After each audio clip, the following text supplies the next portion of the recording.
Amazing. Thank you so much, Mark and Sharon, for that inspiring message. And we're going to hear from Daniela now on guided reading.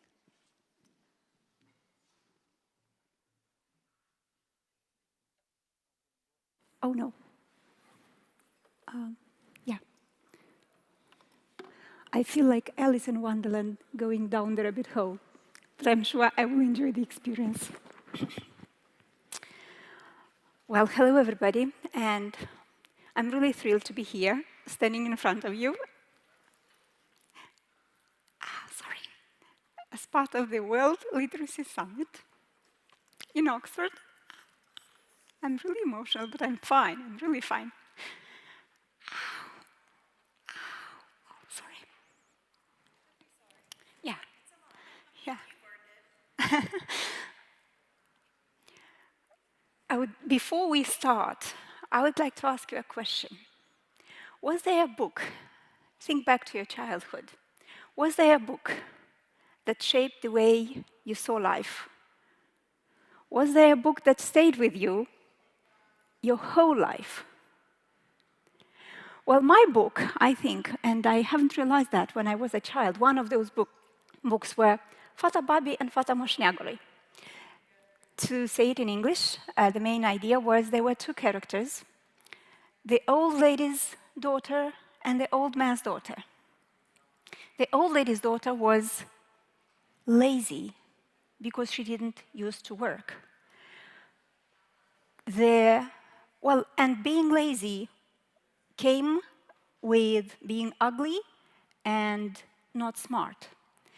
The old man's daughter was hardworking, and that came along with being beautiful and smart.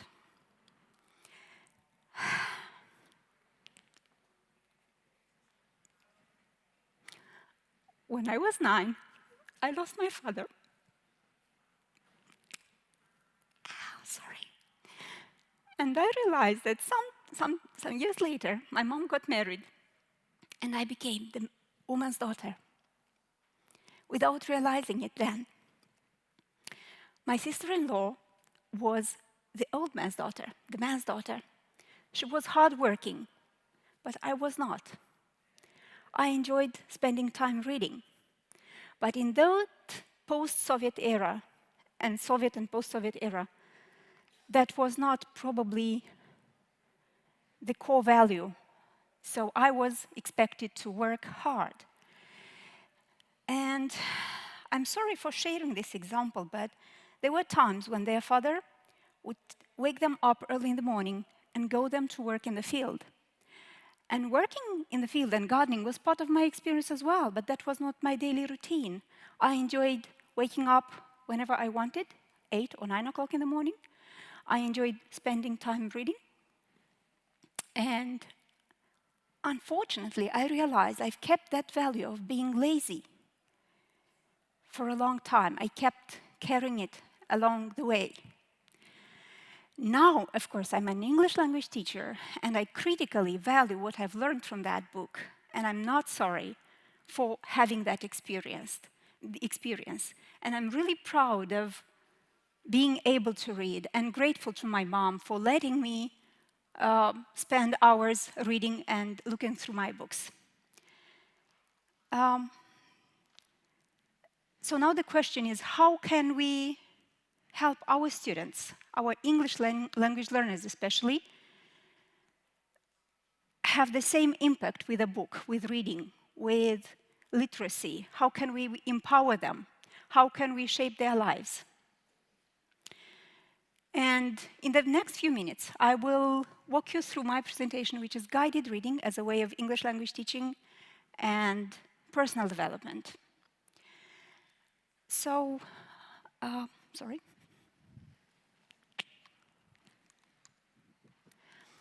I think many of you might recognize some of these ideas. The jug and the mug, when reconsidering the role of the teacher. Can you guess what the jug stands for? Please help me. The teacher, right. And the mug? The student, of course. We used to teach. I was part of that system when the jug was pouring and filling the mug all the time. Or tenor, have you met this abbreviation? Well, this comes from teaching English for specific purposes, but it's the opposite, teaching English for no obvious purpose. And that was part of what I have experienced as well. And the banking model of education, where you keep depositing your information and storing it and saving it and not using it. So I kept thinking of how I can change this and how I can improve it. And I have 4 words there. So quit, to children, job, and university. Can you guess? Can you make a sentence and have some guesses about, let's say, my personal perspective or my personal life that inspired me, that kept me going? Please help me, just anything, just have a guess. It's easy. Please help me. Yes, my family, I have 2 children. Please help me. No. I graduated the university, I became a university lecturer, but I quit my job because I had 2 children. But that was not the main reason, because I had my mom helping me. I gave my job because I wanted to do my PhD, and I couldn't combine teaching and developing resources doing my PhD at the same time. So that's how I came to work developing projects. And I had one of the best mentors ever, Pius Frick, from a foundation, which is Liechtenstein Development Service, who provided us with so much assistance and support. And once he asked me, what do you think about the vet schools in Moldova? And I was so naive, and I said, well, you know, it's not that demanding, because a waiter doesn't need much English to do his job. And I said, okay, let's work on a book, which is English for gastronomy, and then help them. And then we started working, developing resources. I invited the students to contribute. We started organizing master classes, taking pictures. I was listening to their dialogues, transforming them into dialogues for my future book, course book. And then we went on an exchange visit, and I saw how the waiters set the table. It was a royal approach. And I said, do I do the same job as a teacher? And then I came across Peter Brimelow's question, who asks, why can't teachers own a school the way waiters can own a restaurant? And then I continued my search and came across Brian Tracy's question, what can I do and how can I increase the value of my service? And then I said, how can I improve the value of my teaching? All this time I had my mom by my side helping me with the children, and I kept saying to her that teaching is transforming lives, and being a teacher is a wonderful, amazing experience. Well, I will skip some of the things, and then I will move on with, I was trying to think, because my target group was primary learners, I was trying to explain, to render them the same ideas, the same theories that I had in my mind. And usually I try to look for those answers in the fairy tales. And I try to associate different characters and their problems with some of the readers that I had. And I will get back to this idea a little bit later.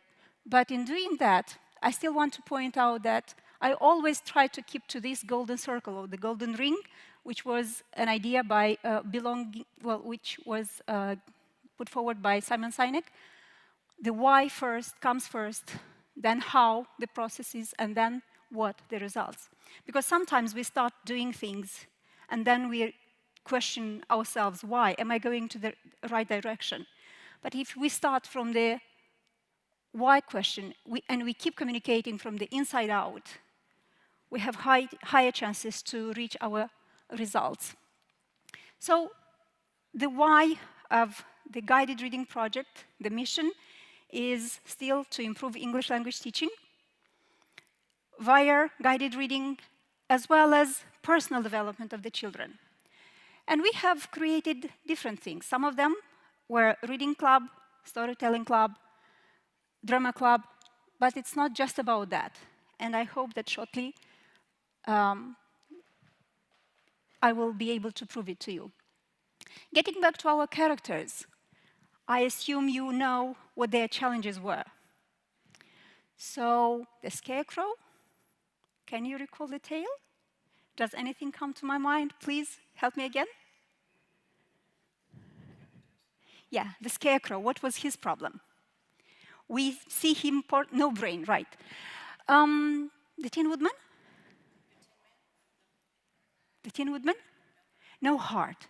Yeah, and when Dorothy meets Tin Woodman, he was stuck. He couldn't move. So, and the lion? And the lion?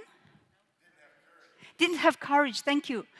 And he was bored, I guess, sometimes. So then I thought, how can I relate if I draw a comparison between these characters and some of my students? Or how can I help my readers compare their problems and, well, how can I use it for teaching purposes? So I was lucky to have a course from Arizona State University, and the comparison belongs to them. We have 3 types of learners. Well, not only 3, but basically 3 of them, let's say. And when we come to compare, to think of the scarecrow, it's not the meaning of having no brain. I think it goes a little bit further by saying, like in this first day, during the first day, we had the session when we thought everyone was literate. And then at the end of the session, we were challenged and thought, well, maybe we are not that literate. So it's the same here. Being a scarecrow, or it doesn't mean to have no brain, but it means to lack information or knowledge about decoding a message or reading in a certain language. It means you lack the skill to read at a certain level. You are reading, for example, my, let's say, first form students can read at one level, but they are not doing a good job at a higher level. And that's for obvious reasons. Or maybe they lack digital skills, as we have heard it during the previous sessions during the World Literacy Summit. Maybe they don't have enough background knowledge to make good predictions while reading a certain text. So, and then we go to the schema theory principles. And the solutions would be to provide, of course, reading skills and techniques to help them expand their world schemata, to use authentic materials. And I got again back to Krishan's idea about comprehensible input and the use of familiar text. And I questioned and I wondered, like, what's a familiar text for first graders who just starts reading, who has no idea of what? And then I said, whoa, definitely, that's the fairy tale. They know it. And I can start with such texts. They are authentic, and at the same time, they are familiar to them. The woodman stands for the person who lacks the reader, who needs to understand that reading means interacting with the text. That reading is like playing tennis. You pass the ball to the author pass the ball to you, and you give it back. And to help them, we need pre-reading, while reading, and post-reading activities. And the lion is unengaged sometimes, is bored. They simply don't care. They may or may not have a love for reading. They have only particular interest in certain topics, for example, football players, riding horses, and so on and so forth. Sometimes they don't see themselves at all in a certain book or in a certain text, so they give up, they don't want to do that. The solutions would be to adapt the reading program to make it personal and meaningful. We can use the immediacy, autonomy, and future authenticity principles. Immediacy meaning we need to focus on what's important for him at the moment, what story he has to share, and I will hopefully be able to provide some good examples in a while. Autonomy, choose a book based on their interests, let them choose. Future authenticity, where will I use it? How will I use it? Will I need it in the real future? One of the main activities, so going now to what, from why, how, and what. One of the main activities we started with was the bedtime stories. We had live sessions, and we invited the students to read in front of the camera. We used StreamYard, and we were on Facebook. After the sessions, we would foster the bond between the parents and the children by taking pictures, writing messages, choosing the best quotes, quotations about reading, or the bond between parents and the children. Of course, these were the children that I was tutoring, because I had given up my job as a university lecturer. I started tutoring to have some more time, and I was somehow limited in my job choices because I had to bring up the children.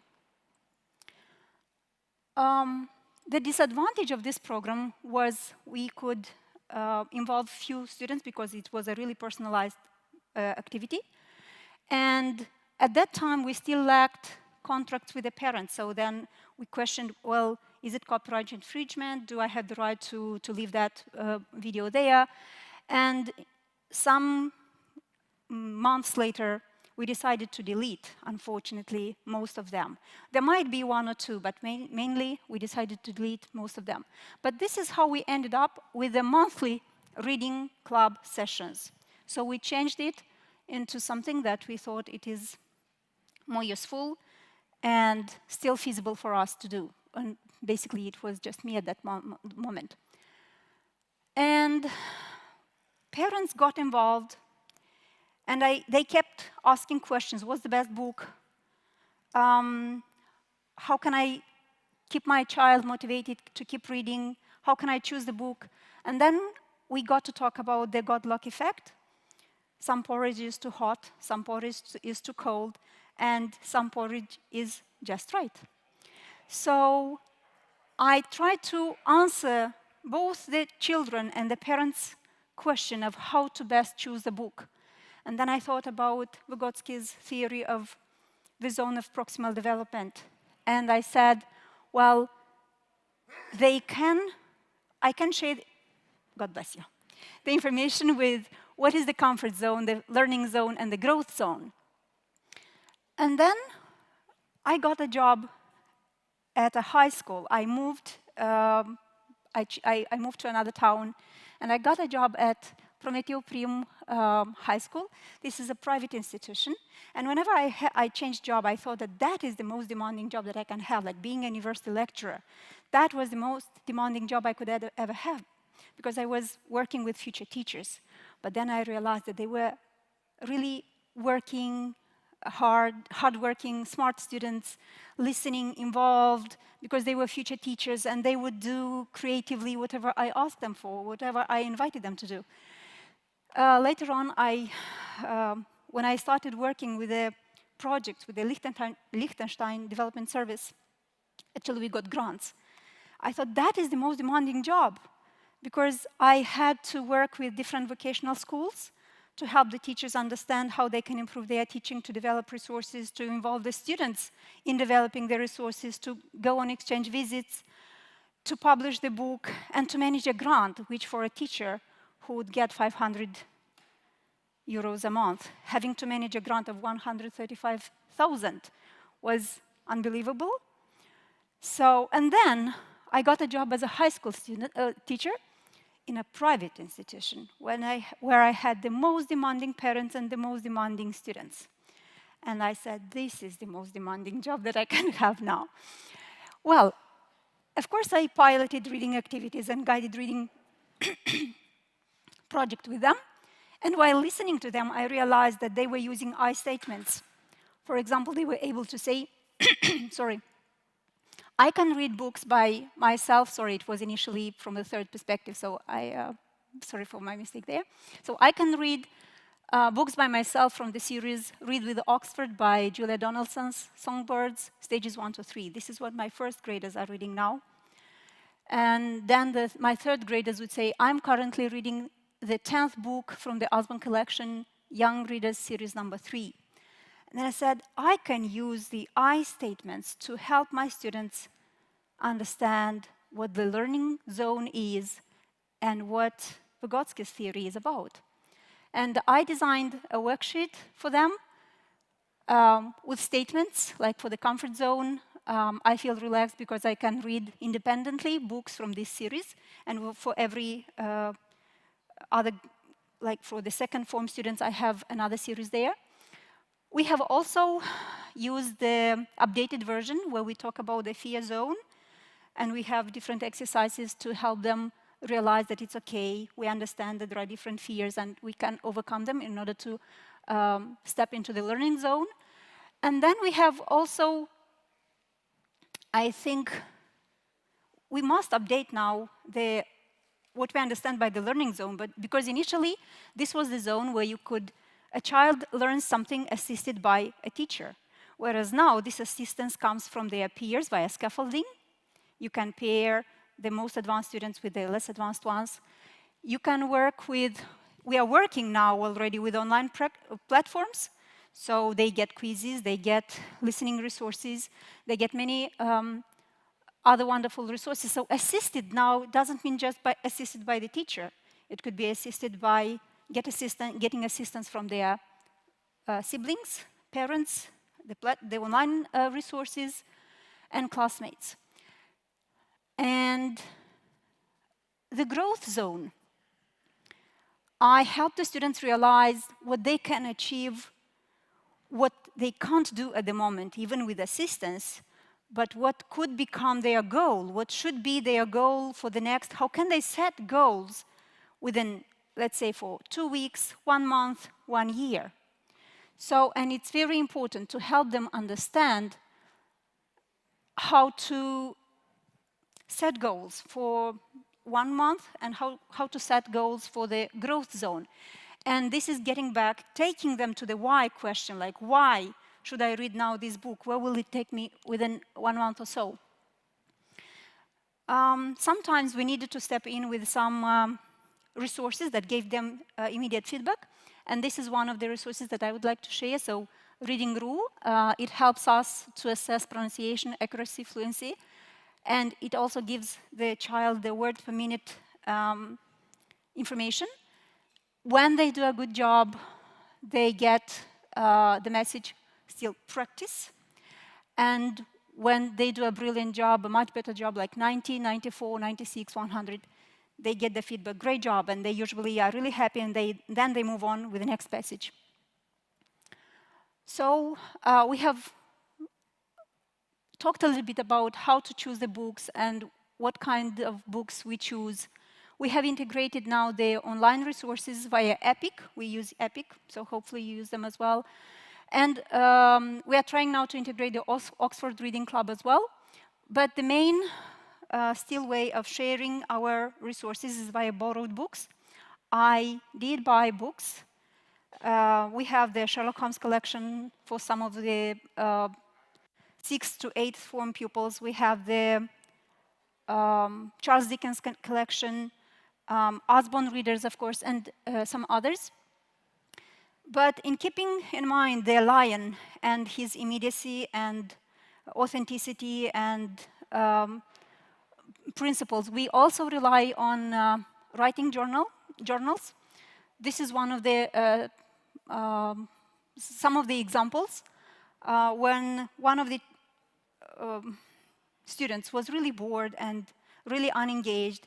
And then I said, okay, this is the time for us to write something like describe a picture, either a photo, whether imaginary or real, about Italy. And then he was so enthusiastic describing his trip with his daddy, visiting the Ferrari Museum. And another great experience was the one from Alex. We started reading Daniel, the Champion of the World by Roald Dahl. We were celebrating Roald Dahl Day. And then, after reading the book, I asked them, could you please now, not at home, but now during the class, write a letter to your daddy and write a recollection. What can you recall doing together with your father? And they wrote, oh, such powerful messages. But I asked them, please don't sign it. So I made copies, I shared in Viber with the parents, and I invited the parents, can you guess which letter was written by your child? And they were really happy to find, to discover, to think, to reconsider, to spend more time. And Alex's father is a pilot. He keeps flying to London, to New York, all over the world. And for his second birthday, they had a party where everything was like the same topic, flying and being a pilot. And he got this present when he was 2, and he brought it to school. And he had a great story to share, and he was really, really proud. And during the conference, we met Sally and the flying planes, the poetry planes. So hopefully, we can take one of our Roald Dahl planes next year to Sally's school, and she can send her plane to us. And the last but not the least, personal story was during an exchange visit at a Greek school. We thought, let's look at what the children write about their impressions, what this exchange visit meant to them. We ended up putting the feedback together and decided to write a story. We then started talking about drawing the pictures and putting the book together. And then you can see here, when we got the first picture of the ship, we got it wrong. Some of us haven't traveled, well, I hadn't traveled by boat before. And the Greek students and teachers said, well, you can see it only in films, of course. We do have a ferry boat. And then our schema theory improved. Then they talked about an island, Kalymnos, where they used to go sponge diving in order to earn their living. And I said, wow, that's a great story. We can share it, I think, because there is also a national dance called the Mechanikos dance. And at the very beginning, there is an old man shaking and trembling, and basically he wants to share the idea that he had been diving and he got hurt, because when you go diving, you have to have a heavy rock with you. But when we got the picture, we got it wrong again, because we put it on the back, but said, no, you kill yourself if you do it that way. So again, cultural awareness. And we had some special gear, and they said there was no special gear. There was just a stone that you would just take and keep diving. Well, unfortunately, as far as I understand, my time is up, so I will keep just quickly mentioning some of the... Okay, so the Storytelling Club at the moment has 248 members, but I do understand that we have parents there as well, because they are really eager to support them, to comment, to share to leave them messages, encouraging messages. And we also have the Drama Club, where we have, besides acting in plays, we have puppet theaters, shadow puppet theaters. And this is one of the plays. Oops. Okay, but I guess we don't really have the time. We ended up going to a studio and recording the students, and they did a brilliant job. And after that, when we have successfully recorded the first play, more and more students wanted to go to that studio, and their commitment to learn, to act, to read increased a lot. We got one of the awards at one of the national competitions. It was online educational platforms, and we got the second place for the guided reading project. And last week, as we keep exploring the question, how can we do better, and answering, again, Brian Tracy's question, how can I increase the value of my teaching? We added debates. And that was really challenging, because a third grade pupil, being in front of an audience and being expected to speak for more than a minute, let's say, But the parents say, we are ready to take this challenge, so we would like to go. And I was really proud of them when they won one of the rounds. And next week we are celebrating Shakespeare's Day.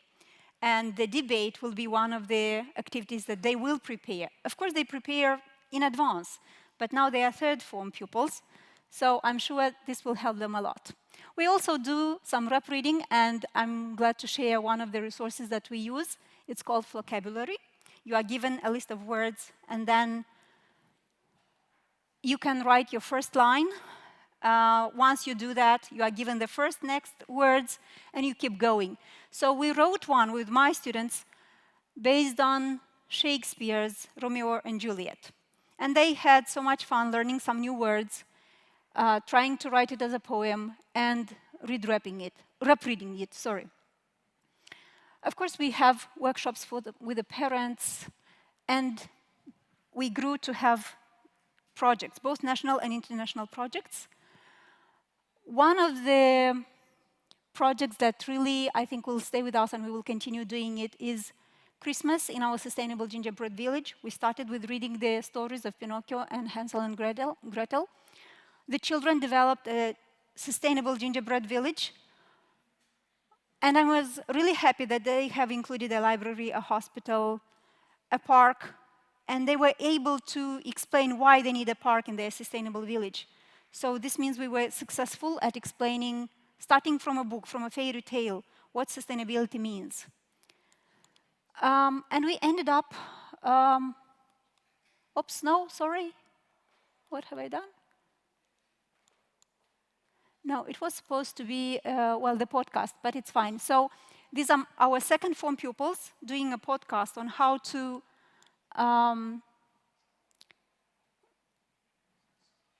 talk about environmental issues from the perspective of Pinocchio. Okay, so I'm sorry, can I know for sure what time is it now?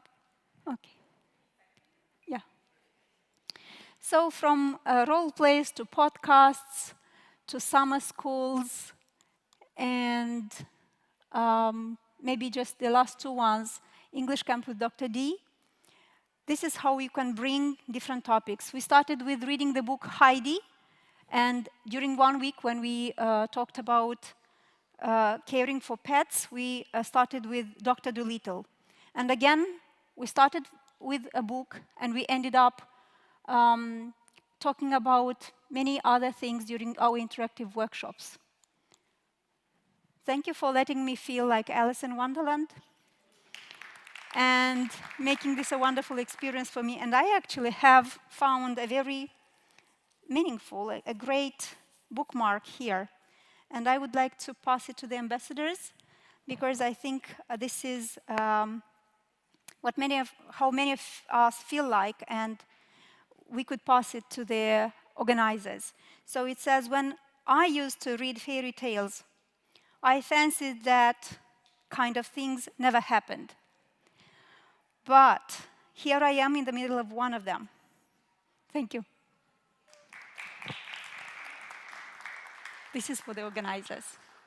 Thank you.